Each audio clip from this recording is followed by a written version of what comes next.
As seen before, Jacqueline talked about the mice in the camper, and I'm going to let her tell you what she found. Well, I was very happy because I got the mice. Got the mice. Not only one mouse, I set 3 traps. 2 of them had mice in them. That's not good. So I'm just gonna keep setting traps, but I don't know where they're coming in. So hopefully it was just an anomaly because we had our door open in the evenings and we were outside and there's like a gap. So hopefully they were just coming in there and not somewhere else. Not happy about it. Yeah, I was up, I think it was like 3 a.m., 4 a.m., and you know, mice are nocturnal, and I heard them scurrying around, and then I heard a motor scooter driving away down the road, and I'm thinking what happened is one probably dropped the other one off to go in and check things out, and then the other one took off to come back and get them later. That's all I can think of, is that they're working in tandem. It's been a long time coming. It's been a long time. It's been a long time coming. It's been a long.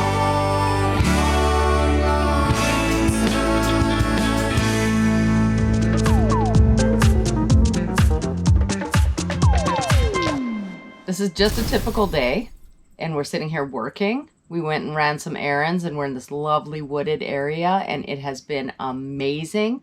We've absolutely loved it, but there's a storm coming in. We can hear the rumbling of the thunder, right? Yes, and it's funny because we're about 60 miles from Camp Ripley Army Reserve, so you have to listen closely because sometimes you're hearing cannons going off, the guns going off, and sometimes you're like, is that thunder or Camp Ripley? And in this case, it's thunder because I can see it on the radar. The problem with up here in Minnesota, trees. So you freak out a lot more because if a tree comes down, it can destroy your rig. In the Southwest, it can blow all you want. It's probably not going to tip you over. And there's that ominous thunder again. Yay, kind of scary. And if you have been following us for a while, you know that we have a video out there called Scariest Night of Our Lives, I believe. Yeah. Yeah. And that took place here where we are in Minnesota, in northern Minnesota. And we had, I think it was 3 storms that evening and tornado warnings, tornado touchdown not too far away. And we had a power line go out down the road and on my car at the time that I had here. And so we do not want a repeat of that. So back to work for a little while, and then we'll see what we see and if we have to run somewhere. Hopefully not. At least it's not happening at nighttime. I think it's going to be a storm now, and we might have to run and take some cover somewhere, and then tonight it will be all smooth sailing. Just waiting for the storm.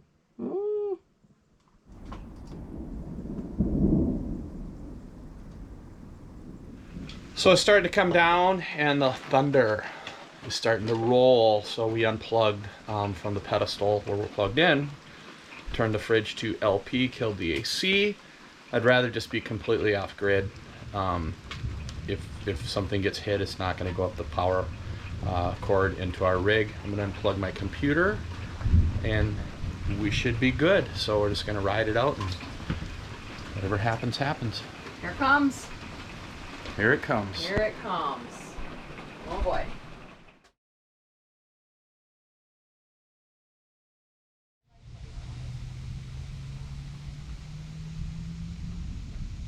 So for now, the storm is skirting to our east, which is really nice. So it's kind of coming northeast, and we missed the big part. We heard the sirens go off in town, which is about, I don't know, 8-minute drive, 10-minute drive from us, but the storm's not over us. Granted, tornadoes can do crazy things away from the main storm, but there's stuff coming in behind it, as you can see right here. So we'll see what happens. Just got to keep an eye on it, and yeah, it's the way it goes. But for now, we're good. Last time we did a video and we talked about bad weather, I always talk about completing the peanut butter and jelly sandwich. I don't know if you guys remember being in grade school, but we did this exercise where we had to make a peanut butter and jelly sandwich, and we had to write out an essay on how to do that. And most people, including myself, skipped right over the part where you have to open the bag of bread, take the twisty tie off, and it just said lay the bread down and put peanut butter on it, jelly on it, and we missed that step. And I try to use that line of thinking when I do these videos, because we talked about in Iowa the bad weather, and somebody said, what happened with the storm? Never even thought of it, that we didn't kind of update you guys as to what happened. So I ran outside real quick. Jacqueline's on a phone call. I ran outside real quick to let you know what's going on, and then I'll keep you guys posted throughout the night. I know you are on the edge of your seats. I can feel it, I can sense it, so we'll keep you posted. RV Life Tip of the Week with Dave. Hey, welcome to another RV Life Tip of the Week with Dave. I am Dave, and today I'm talking about cows and pigs.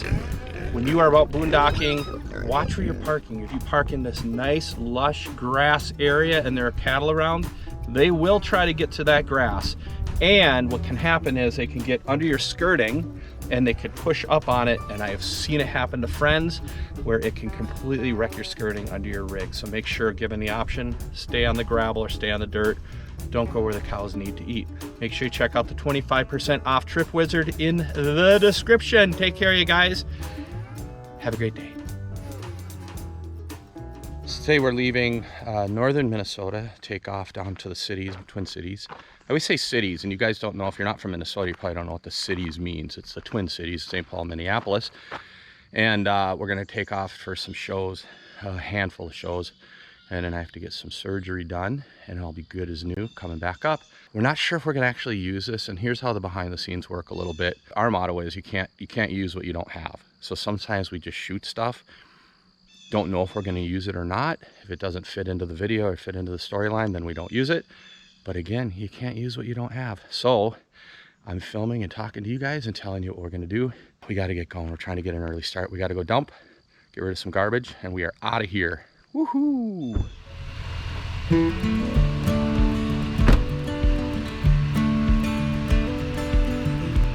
first.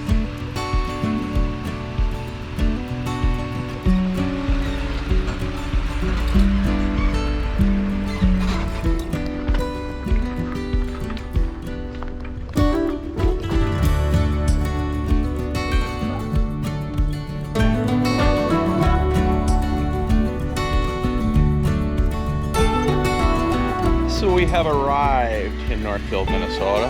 Slide's coming out. Beautiful area. Look at this. We have some friends here from Northfield. In fact, the guy that we're staying with, his dad taught at Northfield High School. My dad taught at Northfield High School. Kind of a connection, but it's beautiful out here. It's quiet.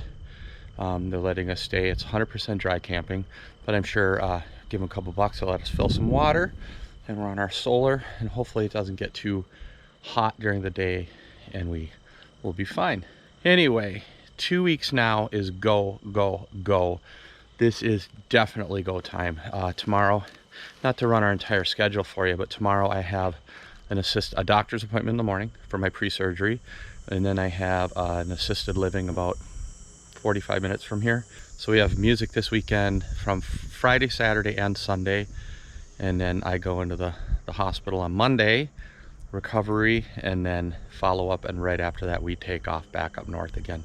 It is go, go, go. All right, well, I'm ready to go.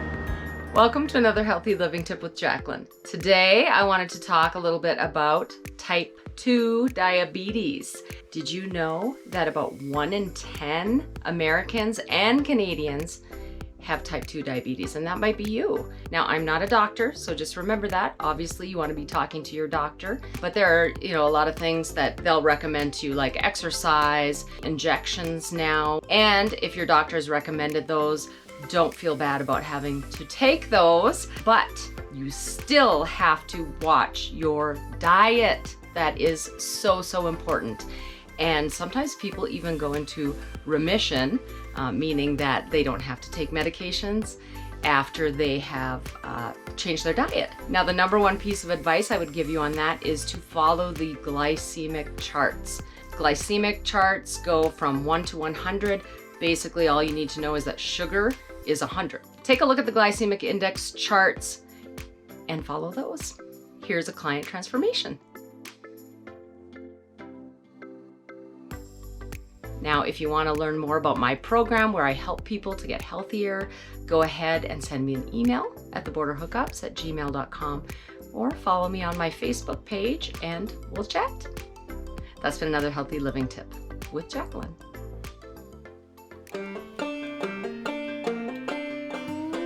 So here we sit at the feet of 𝐭𝐭𝐲𝐬 Days getting set up. All the guys getting their stuff going. Trevor, the ski, Carl's behind me on the floor. Jacqueline's right here.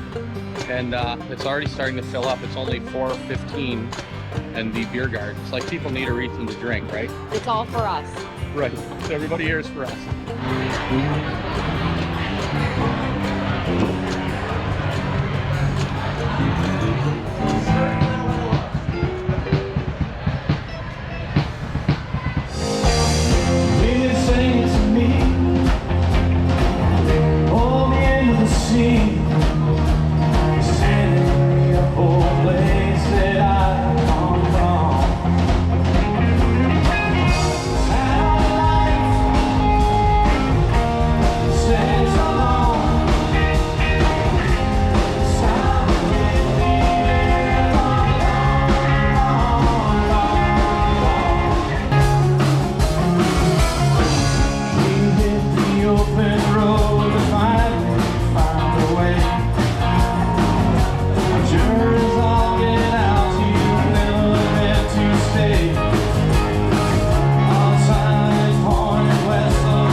Today we're taking off from Northfield, Minnesota. We're staying with some friends who were nice enough to let us camp in their yard.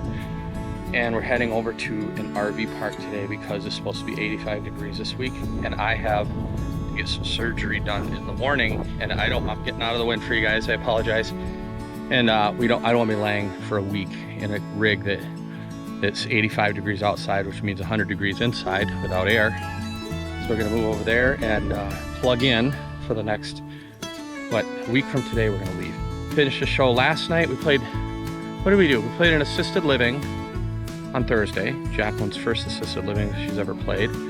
And then we played Friday at Buck Hill in Burnsville, Minnesota.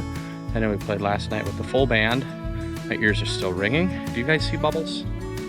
That's Jacqueline's new nickname, Bubbles. Next time you see Jacqueline, just call her Bubbles. I found Bubbles. Yeah, I found Bubbles too. I was putting stuff away, getting ready to go, and I found these bubbles someone gave me, and so then I got distracted. Is that why we're always so late getting out of places? Because Jacqueline finds things in the toy drawer and just starts playing? Isn't it fun? Well, now I can throw them in the trash, and because, you know, space. I mean, it's that small, but still, you collect things, it's not good. Easy there, Bubbles. Anyway, that's the plan, and getting packed up, making record time because we want to get over there, be done for the day. It has been a long week of music. We love playing. We're tired. Are we making record time? We are. Well, we were making record time before you found the Bubbles. Hi. I apologize, you guys. I'm so sorry. I shouldn't have to apologize for her, Bubbles, but I am. Gotta go, gotta go, gotta go.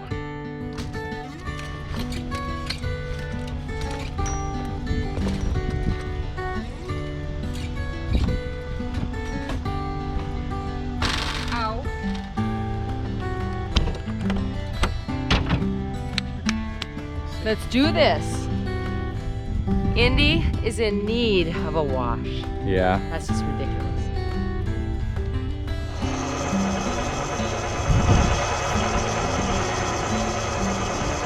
Ground control to Major Tom.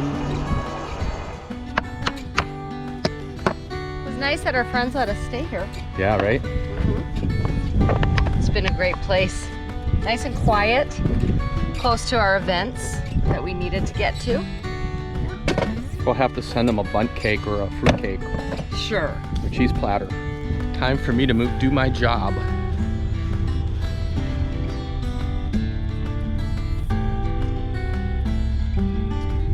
it's my turn. I'm gonna take a look and see how close we are to getting that hitch pin in there.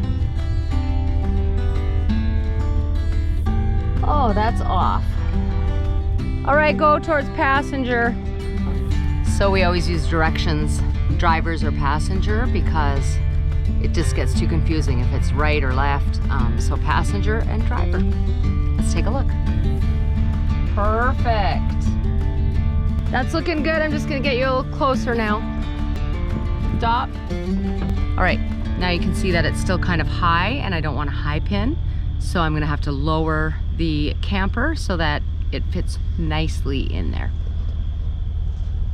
We've had some people ask about that turning point and the pull right, and we actually love it. So Dave puts a little lubricant on it, this lubricant here. You want to get it as close as possible, but if it's off just a little bit and it has that lubricant on it, it slides right in. If it doesn't have that lubricant and if it's off just at an inch, it just won't go in. So we've just found that this has worked really, really nicely, and now we don't have to struggle with it anymore. Back to my job.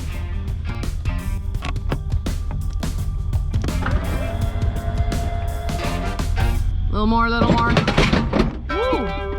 We've talked about this before, but anytime you're on ground, it's kind of like this. You give it gas, and then it might be going up, and then it drops in, so you got to just feather the gas pedal, because if you're on concrete, it's just smooth, but when you're on grass, I can even see on the tire where it's down, and then it goes like this, and then bam, you go slamming in because you're trying to feather it. So this is safely in. I do a visual under here. I always take a look at it, make sure the jaws are shut to be sure. And they are? And they are. One last step, actually 2 steps. So we are going to do a tug test now. Because this has been sitting outside, I always give it a quick blow, because then it gets all the dust out of there. So I want to make sure these are clean for the contact. Obviously this is for you newbies.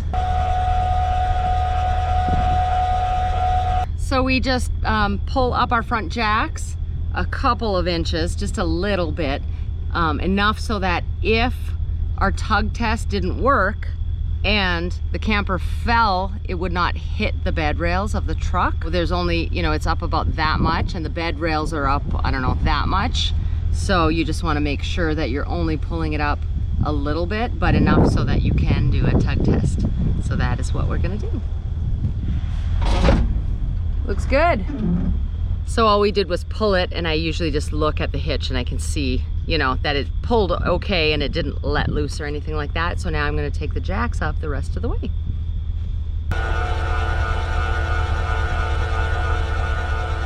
Okay, the last thing is that we're gonna check lights, and we always do that before we take off. So we're gonna do that.